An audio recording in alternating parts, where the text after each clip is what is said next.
This is Rust.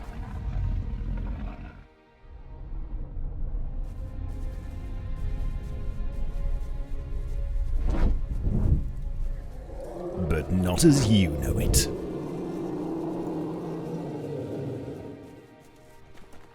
This is a video about potential.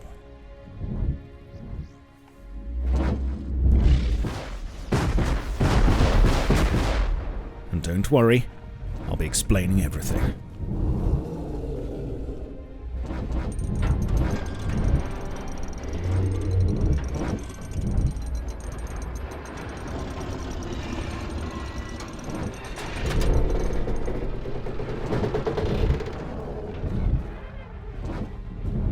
Ah, young goblin, me lad, wouldst there be a safe haven for me to shield myself from this dragon flame?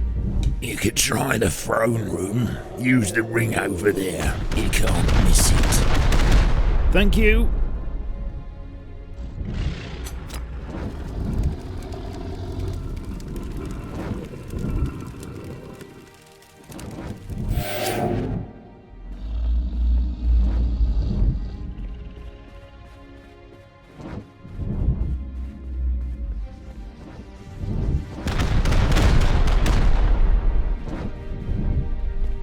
Ah, I wonder who left this just laying around. A new hand touches the beacon. Oh no, not again. So, if I told you I was actually playing Ruin, would you believe me? And in case you don't know what that is, in 2017, facepunch started an experiment to create a parallel game based off of Rust that would be fantasy themed instead, but in the end it was shelved because it would be too much work.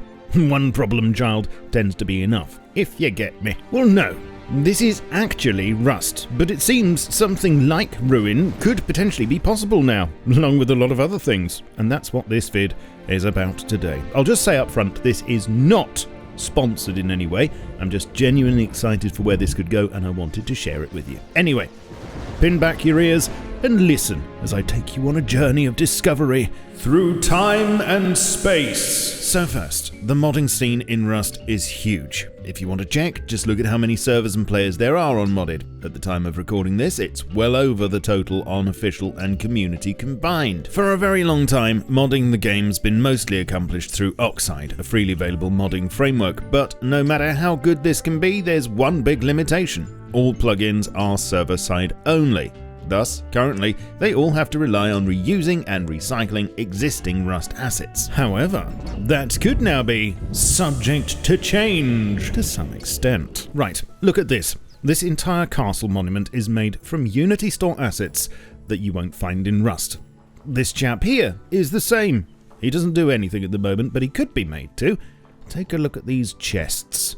How would you like something nice and medieval looking, and above all, animated to go with that? And the dragons? Well, if you haven't guessed, they are actually attack choppers under the hood, but with completely different models, animations, and custom sounds. Oh, and check this out, because mini-copters are so 2023.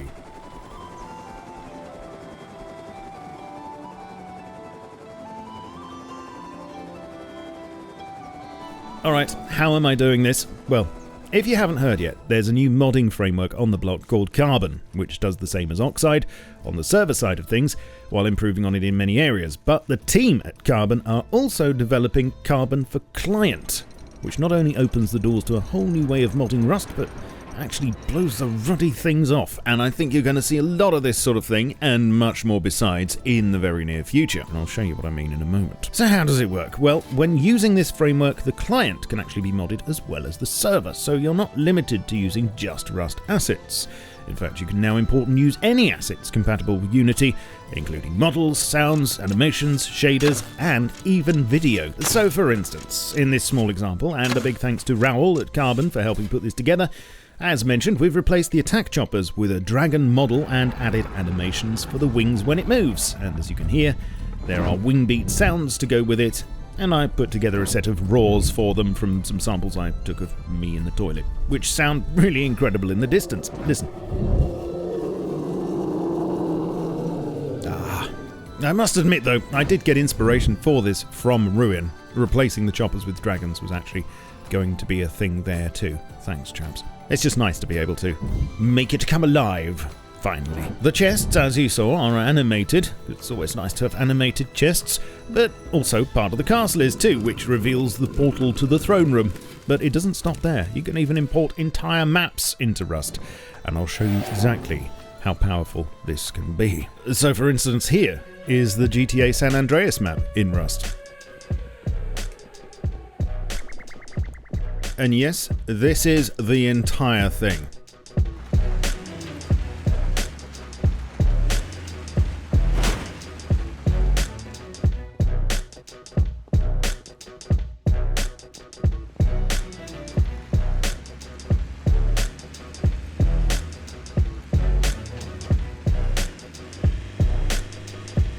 With Rust water, of course.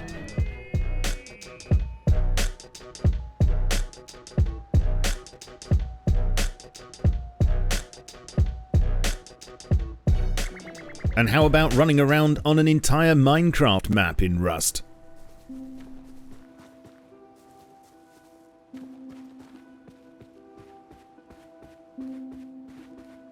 So this is actually a reskinned Minecraft-themed research table. Creepers now bleed. And TNT behaves more or less how you'd expect. Deploy a ladder, and you get a Minecraft version.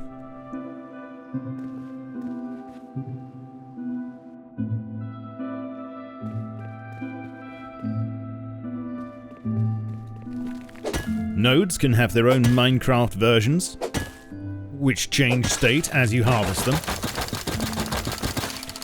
And trees can have their own versions too. So what you can do here is actually create a map in Minecraft and then export it directly into Rust. And the different blocks can be given different properties. So for instance, grass will behave as grass does in Rust, and surfaces can also behave the same when you shoot them. And check out these workbenches, complete with Minecraft animations. Well, this is all entirely possible now. The Carbon editor is essentially a Unity project, though it does require some knowledge of what you're doing to use, but if you're familiar with using Unity, it should be quite easy to work with. One good thing you can do is import a procedural Rust map file, and then build off of that if you want. Good news for map makers too. Custom Carbon maps are protected from being just downloaded and copied, as they're stored in memory instead, and there is encryption planned for the future too. Also, it will be possible to optimize your creations with Unity's tools such as LoDs if you want. Oh, and here's something else to feast your peepers on.